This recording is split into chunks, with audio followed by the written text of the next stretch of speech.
En su primer acto de campaña como candidato presidencial por el Partido de los Trabajadores, PT, el exministro Fernando Haddad se centró en la educación. Haddad asumió la candidatura el martes tras la renuncia del expresidente brasileño Luis Inácio Lula da Silva, preso por corrupción y vetado por la justicia electoral. El extitular de la cartera de Educación eligió la ciudad de Sao Paulo, en la que ejerció como alcalde entre 2013 y 2016, para arrancar su campaña de cara a los comicios de octubre próximo y destacó algunas de sus propuestas. Queremos que el joven estudiante de enseñanza media pueda seguir sus estudios universitarios o profesionales y tengan inserción en el mercado laboral con un salario digno. El exalcalde de la mayor metrópoli del país se reunió con estudiantes universitarios beneficiarios del programa ProUni, una de las iniciativas que impulsó cuando fue el titular de la cartera ministerial, época que calificó de momento dorado para la educación. El PT se vio obligado a cambiar de candidato presidencial después de que Lula fuera vetado por la justicia electoral con base a una ley que impide que condenados en segunda instancia, como es el caso del exmandatario, puedan postularse a cualquier cargo electivo. El exjefe de Estado esperó hasta la última hora del plazo marcado por el Tribunal Superior Electoral para desistir de su candidatura y ceder el lugar a su ahijado político Haddad, que ahora encabezará la fórmula junto con la exdiputada Manuela de Ávila, candidata a vicepresidente. Bueno, ahí veíamos un informe sobre los dos candidatos. No sé si tenemos a Leticia conectada, porque le quería consultar a Leticia en relación a la marcha de la que hablabas vos recién, Nicolás, ¿no? Vos citaste recién, Leticia, sobre la marcha del 29. ¿Nos podés contar en qué consiste la marcha, cuál es el objetivo y quiénes convocan? Básicamente fue creado un grupo en las redes sociales, sobre todo en Facebook, que ya tiene más de 1 millón de mujeres, y en este grupo utilizamos la hashtag #EliNão, que quiere decir básicamente el no, y invitamos a mujeres y a todas las personas de clases sociales que quieran irse a las calles de Brasil el día 29 para mostrar que no son de ninguna manera favorables a las políticas propuestas por Bolsonaro. Y así que la clase artística de Brasil ha empezado a poner en sus Facebooks, en sus Instagrams, la foto con la hashtag que dice el no, y así que la gente va por las calles en el día 29. Lo que ha pasado de respuesta del hijo de Bolsonaro es que ya encontraron una manera de decir que este grupo en Facebook ya existía antes, o sea que las mujeres de izquierda compraron el grupo ya existente con 1 millón de mujeres, y así estamos haciendo un movimiento que no es, ¿cómo decir?, que no es justo contra su papá. Pero la empresa Facebook ya probó que no, que el grupo viene de ser creado hace 2 semanas, que sí, que es un movimiento genuino de las mujeres brasileñas que van a las calles el 29 para decir que somos contra todo lo que dice. Pero, como les he dicho antes, Bolsonaro ha dicho muchas cosas racistas, pero también siempre hace muchísimos comentarios machistas sobre las mujeres de Brasil. Ha dicho, por ejemplo, en una reunión en Brasilia, que una mujer, una política, no era digna, o sea, no merecía ser violentada porque no era tan bella, pero que si fuera bella merecía. Entonces, sí, eso es increíble, ¿no? A una diputada, entiendo que le dijo que no la violaba porque no tenía sentido violarla a ella, una cosa así. Sí, por falta de belleza. Increíble. O sea, él hace el mismo tipo de comentarios que hace y que hacía Trump cuando intentaba ser el presidente de Estados Unidos, y lo que nos molesta es que Trump consiguió. Entonces, sí hay la esperanza de que no esté siempre en primer lugar, que Haddad pueda ganar, pero hay ahí también una preocupación de que al menos estas ideas se quedan en la sociedad brasileña de tanto ser dichas por un hombre como ese. Te hago dos preguntas sobre esto, Leticia. Primero, ¿el movimiento de mujeres ya está organizado en Brasil como nos pasa en la Argentina o está organizándose en base a este tipo de manifestaciones? Y por otro lado, saber si esto genera del otro lado una contraparte, digamos, si hay alguna marcha de mujeres a favor de Bolsonaro, por ejemplo. Hasta el momento no lo sabemos y espero que no se lo pase, pero sí que hay mujeres que lo soportan, eso lo sabemos. En general son mujeres de extrema derecha. Y bueno, sobre su primera pregunta, si ya estamos organizadas, sí, sobre todo porque en el año de 2015, en Brasil el aborto es una cosa que es ilegal, pero es legal en algunas ocasiones. Por ejemplo, si una mujer es violada, ahí ella tiene el derecho del aborto. Pero en 2015 empezamos a discutir una ley que proponía que siquiera en estos casos podríamos abortar. O sea, hay un retroceso que no es solo brasileño, pero es del continente, de Sí, toda sí, América claramente. Latina y también de Estados Unidos, que intenta llegar acá y que viene con fuerza y que desde entonces estamos combatiéndolo. Sobre todo lo que pasó con nuestra vereadora en Brasil, Marielle, nos dio aún más ganas de luchar contra todo eso. Y además, como logramos, infelizmente con la muerte de Marielle, a tener muchas mujeres juntas, luchando no solo contra el machismo, pero también contra el racismo. Tenemos ahora un gran número de mujeres y negras que estarán candidatas en este año. Yo creo que esto también hace con que muchos de nosotros vayamos a las calles para decir no a este tipo de gente que intenta ser candidato en 2018. Nico, cuando te acercas a la elección, vos has visto desde afuera, hablamos en algún momento de lo llamativo que era que el día que Lula se entregaba, no hubiese una multitud como lo hubiera habido en la Argentina ante un evento de esas características. ¿Pensás que Haddad debe renunciar a esa movilización popular, que no es importante a la hora de ganar la elección, que debe ser, por otro lado, con una buena campaña de comunicación, teniendo en cuenta que los medios están muy claramente alineados al gobierno de Temer y a Bolsonaro? ¿Por dónde ves la cosa?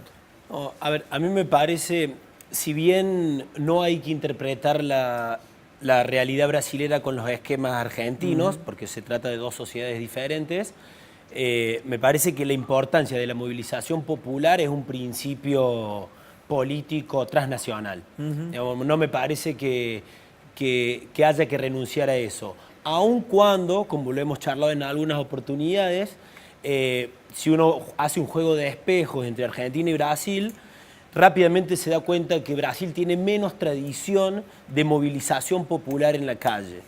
De todas formas, me parece que el PT, que viene de un origen bastante movimentista, digamos, con el retorno de la democracia de Brasil, ha encontrado en esa pérdida de la calle una de las razones principales de la debilidad posterior de Dilma que desembocó en su golpe. Bien. Entonces sería... O sea, que lee que fue un error dejar la casa. Totalmente. Por eso yo creo que justamente por lo que veníamos hablando antes, ante una democracia débil, ante un gobierno que en caso de asumir también va a estar debilitado, recuperar la calle y los sectores movilizados es fundamental. Y además me parece que el PT podría también trazar más puentes con esos sectores movilizados que, por ejemplo, como hablaba Leticia, hoy pasan mucho por las mujeres organizadas. Yo particularmente cuando estuve en Río de Janeiro vi, para mis esquemas, poca movilización el día que destituyeron a Dilma, poca movilización el día que se entregó Lula, pero vi una masiva respuesta en la calle el día o las semanas posteriores al asesinato de la vereadora Marielle. Entonces eso da cuenta de que hay sectores movilizados, pero que no responden necesariamente a la lógica de los partidos políticos, sino a otras cuestiones que tienen que ver con el género, que tienen que ver con la negritud, que tienen que ver con la gente de la periferia. Entonces me parece que trazar puente con esos sectores movilizados sería fundamental. Leticia, te consulto otra cosa en relación a esto que decía Nico. Mariel es un ícono que puede ser seductor, digamos que el PT puede intentar apropiárselo en términos políticos, o la muerte de Mariel y lo que pasó con Mariel no necesariamente se puede trasladar a que quien se movilizó con esa muerte termine votando al candidato de Lula. Es un tema muy delicado en Brasil.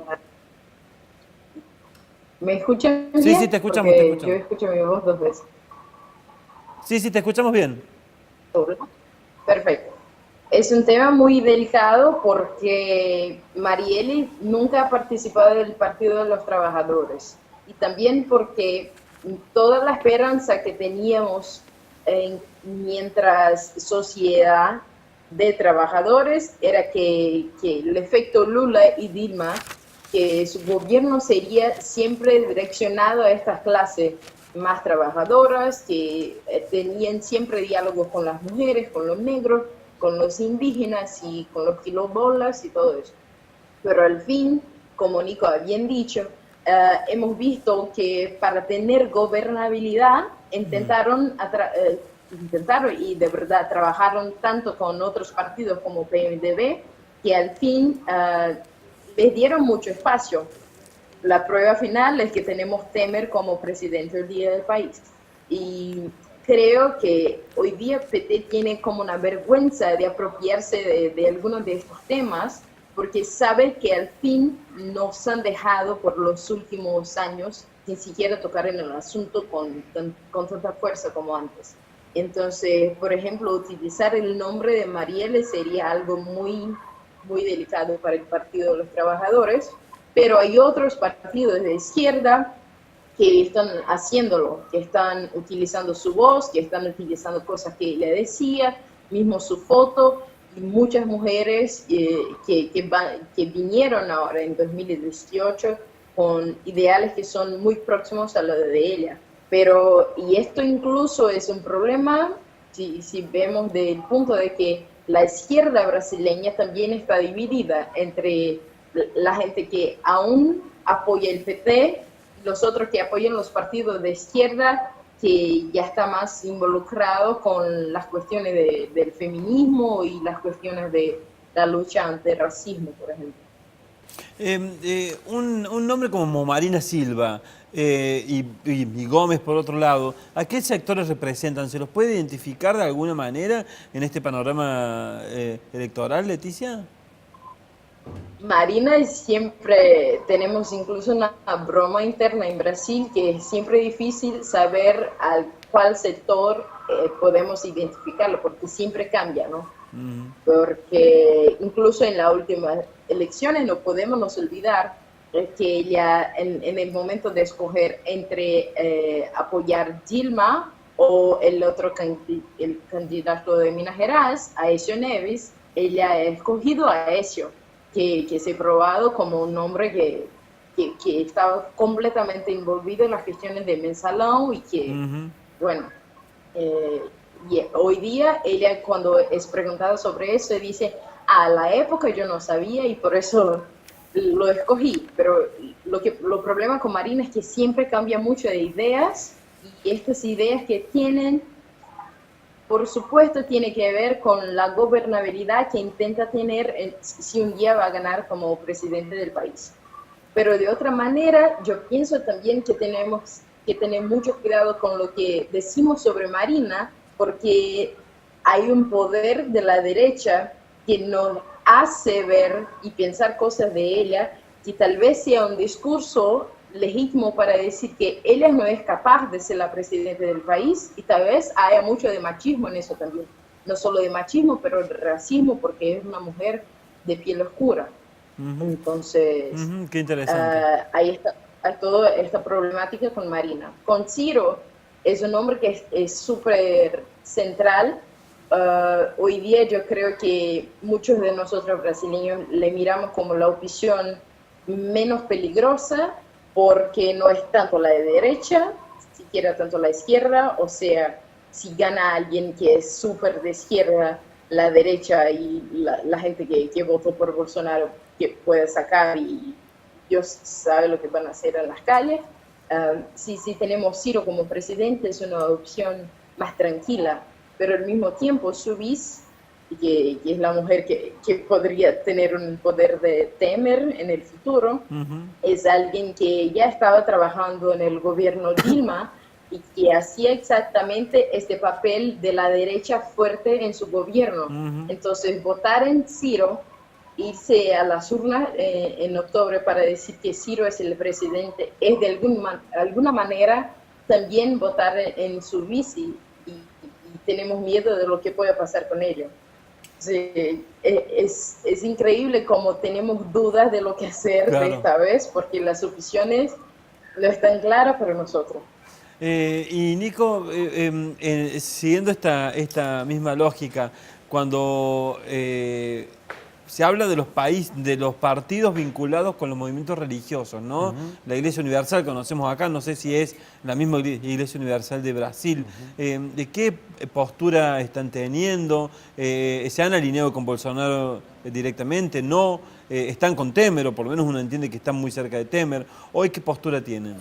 Bueno, nuevamente, digamos, al hablarme de la religiosidad de Brasil, imagínate la galaxia heterogénea que tenemos ahí, pero sí está claro que vienen cobrando mucha fuerza, que eso se cristaliza en el discurso de los principales candidatos. Digamos, el lema de Bolsonaro es Brasil ante todo, Dios ante todo. Entonces, digamos, es un discurso profundamente religioso. Marina Silva también es una candidata muy asociada o directamente vinculada a la Asamblea de Dios, que es una rama de los evangélicos. Inclusive a mí Marina Silva me parece una figura en términos sociológicos, no tanto en términos electorales, porque su imagen viene decayendo. En términos sociológicos me parece súper interesante como paradigma o símbolo de ciertos sectores populares de Brasil. Es una mujer que en los 70 se encolumna en la izquierda revolucionaria, antes de que salga el golpe, después se encolumna en el PT. Cuando se encolumna en la izquierda revolucionaria se asocia cierto catolicismo revolucionario, muy de moda en los 70, y la teología de la liberación, etc. Después está en el PT, forma parte del gobierno de Lula, y hoy termina abrazando la religión evangélica con un discurso ambientalista, pero también cerrando con los agronegocios y con una posición de centro-derecha. Entonces, digamos, en esa trayectoria tan ecléctica, tan contradictoria, me parece que se puede leer mucho de los sectores populares de Brasil. También es una persona que viene del norte, que se alfabetizó de adulta y que estudió ya de grande. Entonces, eso me parece que, así como Bolsonaro representa, si se quiere, lo más católico, apostólico, blanco, hombre, de clase media, militar y castrense, que tiene un fuerte contenido religioso, por otro lado, Marina Silva te representa lo popular, lo evangélico, lo heterodoxo. Entonces, ahí vos tenés dos candidatos donde claramente converge lo católico, lo religioso, lo evangélico. Y otra forma de ver, por ejemplo, cómo está aumentando el poder político de los sectores religiosos, por ejemplo, es ver la votación que hubo cuando destituyeron a Dilma. La cantidad de diputados y senadores de los partidos más minúsculos que votaban en el nombre de Dios, habla de un Estado que de laicismo tiene poco y de una sociedad donde la religión es una columna vertebral sin la cual no se puede entender casi nada. Muy interesante. Después te quiero hacer otra pregunta, pero vamos al corte primero y seguimos charlando con Leticia y con Nico aquí sobre Brasil en Debates.